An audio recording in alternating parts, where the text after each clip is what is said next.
Questão 38. Num texto narrativo, a sequência dos fatos contribui para a progressão temática. No fragmento, esse processo é indicado pela... Vamos ler. Certa vez, minha mãe surrou-me com uma corda nodosa que me pintou as costas de manchas sangrentas. Moído, virando a cabeça com dificuldade, eu distinguia nas costelas grandes lanhos vermelhos. Deitaram-me e enrolaram-me em panos molhados com água de sal. E houve discussão na família. Minha avó, que nos visitava, condenou o procedimento da filha. E esta afligiu-se, irritada, ferira-me à toa, sem querer. Galera, quando você olha isso aqui, você consegue ter a noção que isso aqui aconteceu antes? Sim ou não? Eu não guardei ódio à minha mãe. O culpado era o nó. Então, o que causou a progressão temática aqui pra gente?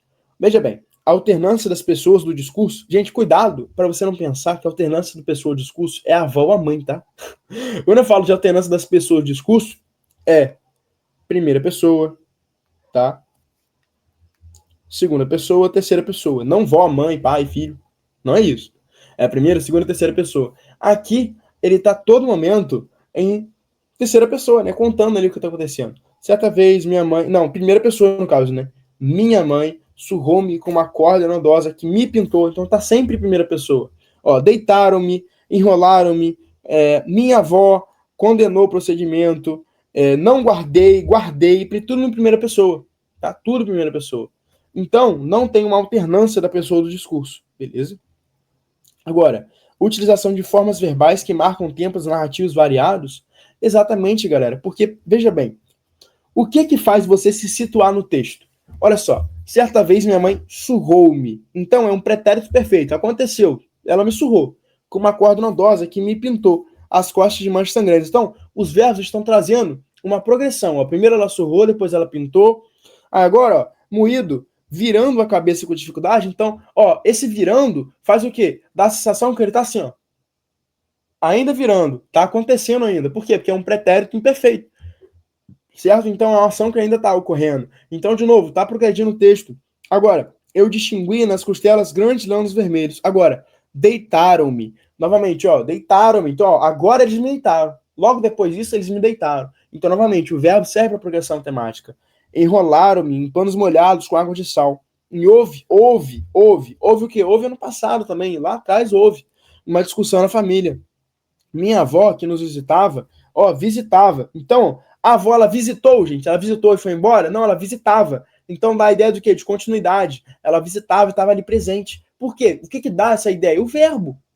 Então, tá progredindo o tema. Ó, condenou. Então, ela visitava e depois que ela visitou, ela condenou. Beleza? O que você consegue ver por que ela condenou? Ela visitou e condenou, tá? Agora, o procedimento da filha e esta afligiu-se. Irritada, ferira-me. Olha só, ferira-me. Você consegue perceber que logo depois que ela condenou o procedimento da filha, esta afligiu-se. E aí, ó, irritada, ela me feriu. Lá no passado ela me feriu. O que dá essa ideia de acontecimento que já ocorreu? Esse ferira-me. Esse ferira-me, gente, ele tá no pretérito mais que perfeito. Então, tá todo no pretérito, mas ela tá alternando entre as formas verbais. O pretérito mais que perfeito mostra que ela feriu e acabou. Acabou aquilo, ela não fere até hoje, ela feriu uma vez só. Então, isso progride o tema, tá? Sem querer, não guardei ódio à minha mãe. O culpado era o nó.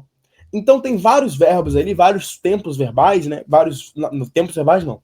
Várias formas verbais, que é o pretérito perfeito, pretérito imperfeito, pretérito mais que perfeito, que diferenciam pra gente as situações. Então, por exemplo, o pretérito imperfeito, ele diz pra gente que a avó ali está numa ação contínua, ela estava visitando, estava ali presente. O pretérito mais que perfeito mostra que a mãe só feriu e acabou, ela não feriu mais. O pretérito perfeito indica uma ação que ocorreu, tá? Só ocorreu e pronto, beleza? Então, realmente, a utilização de formas verbais marcam tempos ativos variados. Ele localiza a gente na história, ele progride a gente. Então, por exemplo, ó, como que eu posso construir de novo uma progressão temática feita com verbo? Inclusive, eu disse para vocês lá no início da live, né?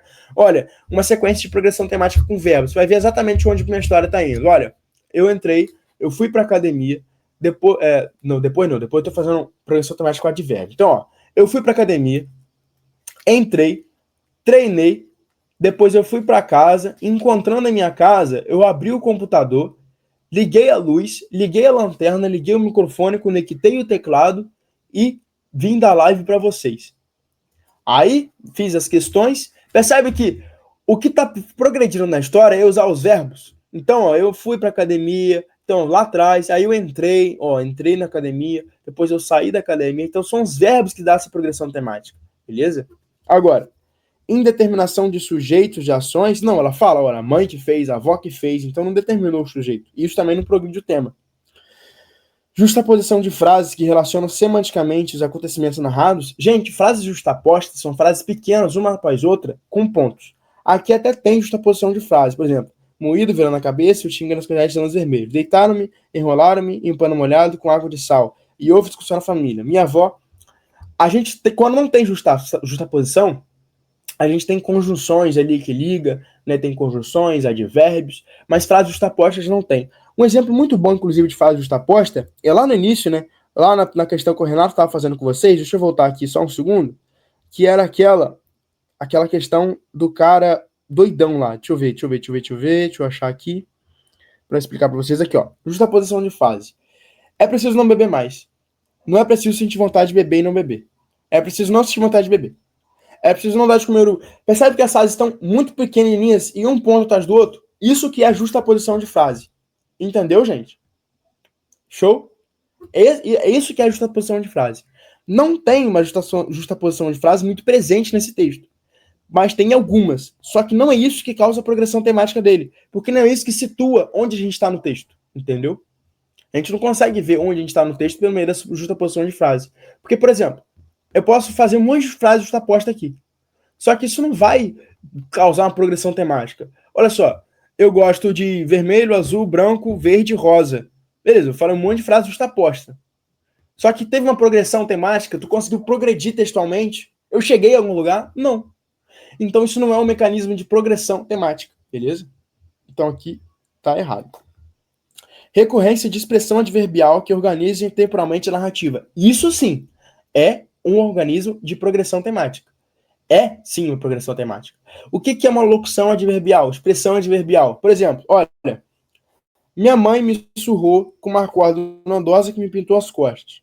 Logo após, eu moído, virei a cabeça, entendeu? Então, o logo após é uma expressão adverbial, que te localiza no tempo daquele texto. Então, ó, depois que isso aconteceu, eu fiquei moído. Aí eu virei a cabeça com dificuldade. E eu distinguia nas costelas grandes lãs vermelhos. Aí, ainda me deitaram, entendeu? Então percebe que os meus advérbios, eles estão causando uma progressão de tema. Beleza? Só que aqui não tem advérbio. Não tem uma expressão adverbial. Se tivesse, seria o gabarito. Tá? Mas não pode ser letra E, porque não tem essa expressão adverbial. Quem faz isso é o verbo. Se você gostou dessa resolução, então espera para ver o que é ter aula de todos os conteúdos para a prova do Enem dos principais vestibulares dentro da minha plataforma de estudos, que é a plataforma Memorize. Eu dou aulas ao vivo de todos os conteúdos que caem nas provas, principalmente aprofundando a nível medicina para biologia e química. Dentro do Memorize, você tem acesso a trilha de estudos, aulas gravadas, listas selecionadas, materiais e apostilas, resumos, um banco com mais de 170 mil questões, sistema de flashcards próprio integrado dentro da plataforma com mais de 5.000 flashcards, acesso a monitores que irão te orientar, comunidade de estudos, mentoria preparatória para a prova do Enem e também os vestibulares mais específicos e difíceis do Brasil. Se você está gostando então dessa resolução e quer mais, ou seja, quer se preparar em alto nível para a prova desse ano, aqui embaixo você vai encontrar o primeiro link, que é um link para você fazer parte da minha plataforma e ter aula comigo de todos os conteúdos e se preparar, elevar o seu nível para ser aprovado ainda esse ano. Clica aqui embaixo e vem fazer parte da maior e melhor plataforma de preparação para Enem e vestibulares do Brasil. Um grande abraço e eu te vejo lá dentro.